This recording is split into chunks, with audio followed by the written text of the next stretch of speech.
a shadow moves through Jerusalem's most contested holy site. Flanked by armed police, Israel's far-right minister Itamar Ben-Gvir enters Al-Aqsa, not as a visitor but as a symbol, a prayer whispered, a provocation made. On the day of mourning, a line is crossed. Again.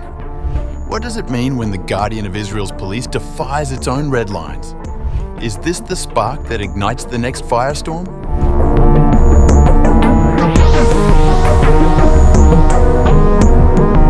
In what many are calling a calculated assertion of political and religious dominance, Israel's far-right National Security Minister Itamar Ben-Gvir led a controversial march into the Al-Aqsa Mosque compound in occupied East Jerusalem on the morning of August 3rd.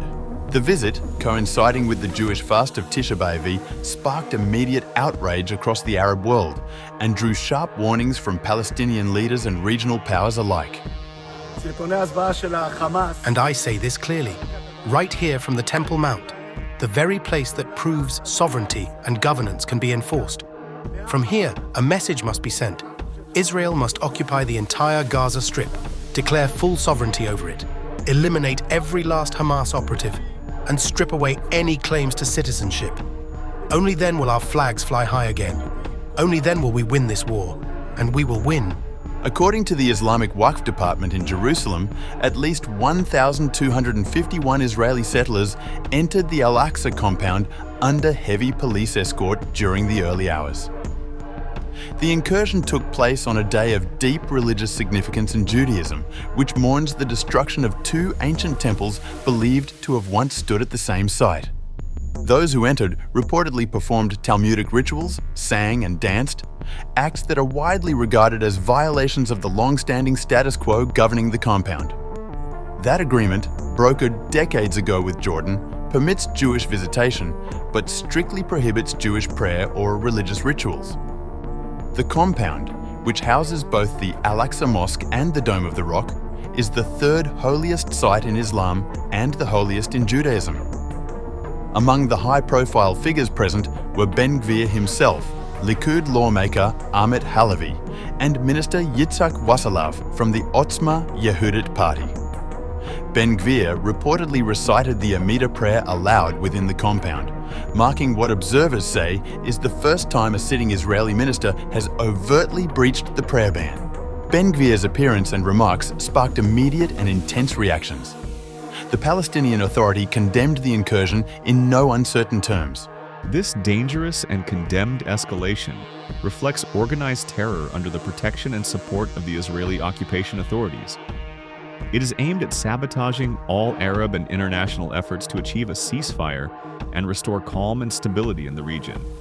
He further called on the United States to take decisive action. If the U.S. truly seeks security and stability, it must compel Israel to abide by international law and UN resolutions. Lasting peace can only be achieved through recognition of the Palestinian people's rights to freedom, independence, and the establishment of their sovereign state.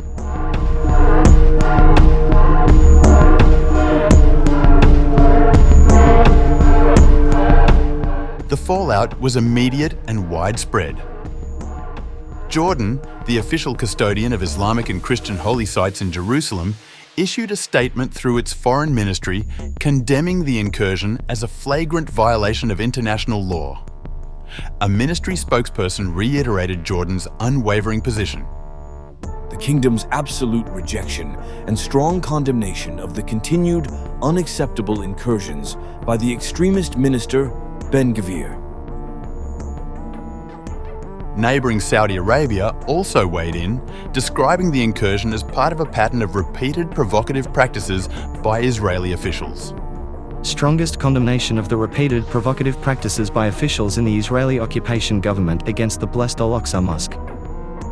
Meanwhile, tensions escalated further when Hamas issued its own response, denouncing Ben-Gvir's actions as an escalation of aggression against our Palestinian people and a provocation of the feelings of Muslims everywhere. The march represents a direct threat to regional and international peace and security. Israeli media reported that more than 30 individuals were arrested and removed from the compound following confrontations with police. No major violence was reported, but the mood on the ground remained tense. The event is part of a larger trend under Prime Minister Benjamin Netanyahu's far-right government.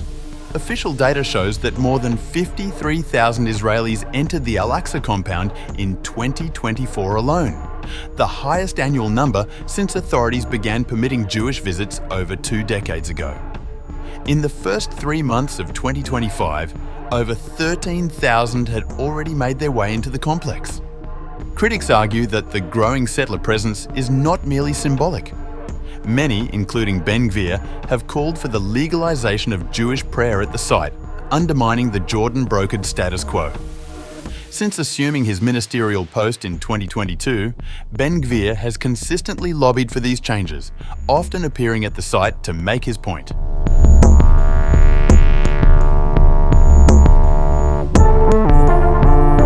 Despite mounting international condemnation, Prime Minister Netanyahu attempted to downplay the incident. In a brief statement, he insisted that Israel's position on maintaining the status quo at the compound has not changed and will not change. But critics argue that such claims ring hollow, especially when the very minister responsible for Israel's police force is seen leading prayers in open defiance of the agreement.